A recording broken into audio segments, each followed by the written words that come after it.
YouTube, Shuba here with a review of the Power Rangers Super Megaforce Wave 1 Cycles featuring the Lost Galaxy Cycle and Red Ranger, Time Force Cycle and Blue Ranger, and Lightspeed Rescue Cycle and Green Ranger. So if you didn't notice already, each cycle is modeled after the cycles used in that respective season, which is actually really neat.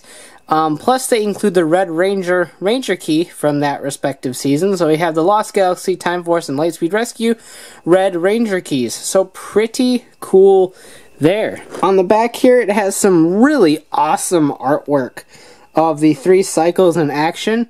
Shows how the key functionality works, the lineup right there, and the functionality with the legendary Megazord, plus an ad for the Ranger keys. Now on the front of each package, we do have the logo for each respective season, which is a nice little touch. Would have liked it a little bit bigger, but that is perfectly fine. And of course, 3 ways to play. I picked these up for $10.97 each at my local Walmart, so keep your eyes out. Let's get these open and take a look.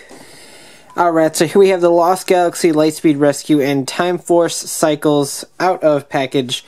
Real quick before we begin, let's take a look at the Ranger keys.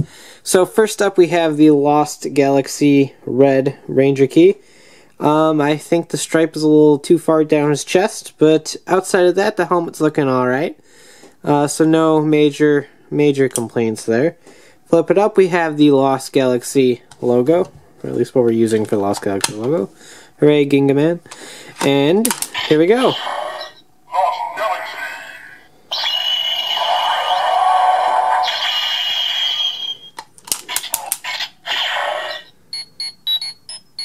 Now these all have the communicator beep as their second turn, so I'm not going to bother going forward. He looks alright. No major complaints with him, outside of the fact that I don't like Carter. Lightspeed logo right there. They're all shadowed really weird, so they're kind of hard to see. Lightspeed Rescue.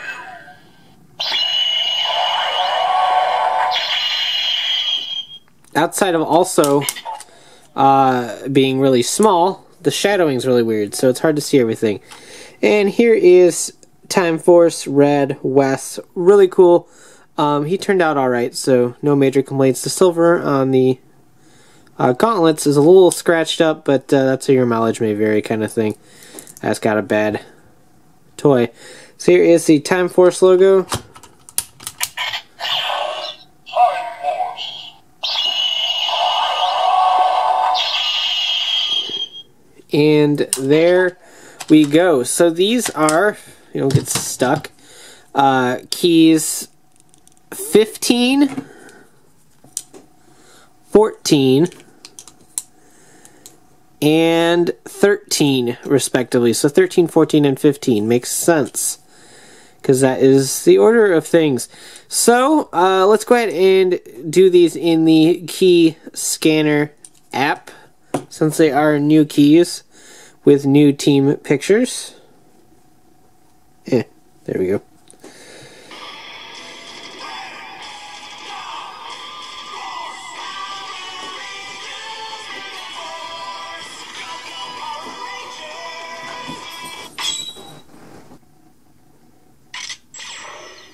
It's morphin' time!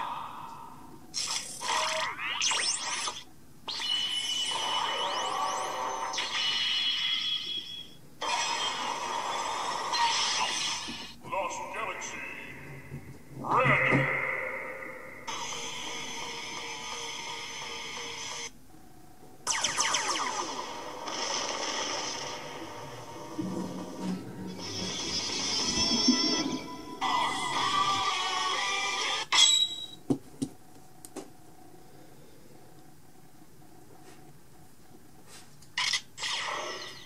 It's morphin' time!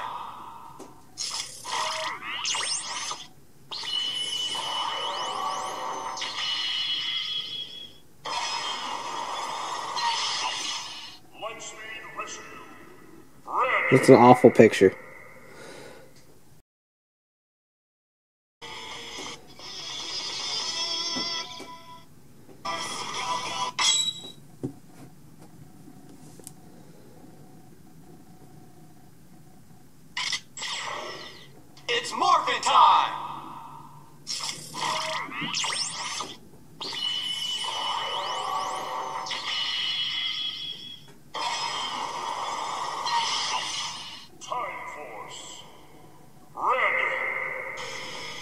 There's their Canon picture.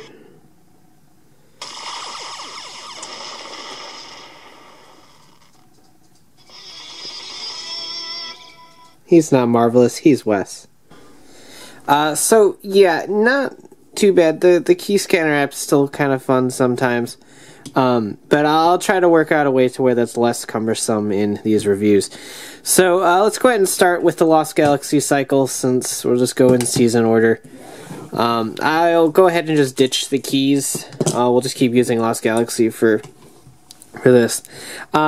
Not bad. They all resemble the cycles from their respective season, which I think is really cool. Outside of this is all the same. In fact, the main chassis of all these bikes are exactly the same, but they're given this dome up on the front to make it resemble the cycle from the show.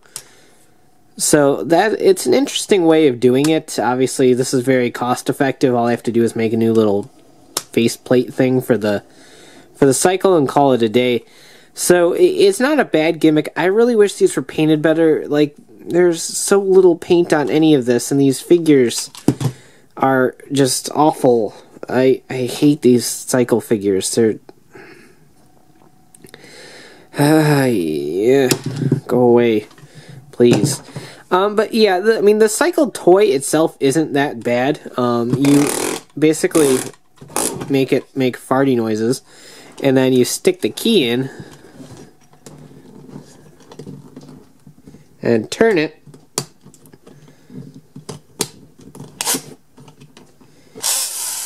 and it'll rev it up. But obviously I'm working off of carpet, not carpet, I'm working on a sheet rather, but stick it in and you will get the rev up and it'll go and fly down the whatever. So the gimmick itself isn't bad, and the cycle itself isn't bad. I just really wish there was more paint on this somewhere. I don't know, paint in those or his teeth or something. I don't know. It's just so bland. Here's the Lightspeed Cycle, which probably ends up looking the best out of it because Lightspeed Cycle's had guns on the front of it. So here is the Lightspeed one, and again, you can mix and match them if you wanted to. I don't know why you would. You can do that. Christmas Cycle, go! But, yeah, so you can mix and match these little cycle heads. They aren't stuck on one bike or another. But, now I can't get this one back on. Such is life. And here's the Time Force Cycle. You have the logo up there. Again, crappy bike figure. Go away. And, here we go. So, yeah, not too great on any of these. They do have Zord Builder compatibility, obviously. There's a Zord Builder port right here for an arm mode, and a Zord Builder port right there for a foot. So you can make some pretty kind of oddball things. Just for building's sake, I'm not going to use the Lost Galaxy Cycle at all, because there's really only two ways to make this look decent. So if we take our legendary Megazord, take off the sub and the, what the heck are they calling it? I don't know, it's a trailer. So, if you stick these on there, and then stick this one on there, you get these little cycle legs for the legendary Megazord, which looks really silly, but, given some eventual combinations in the show, this actually is kind of okay.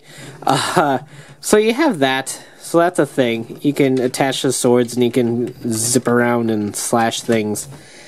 So that's a method.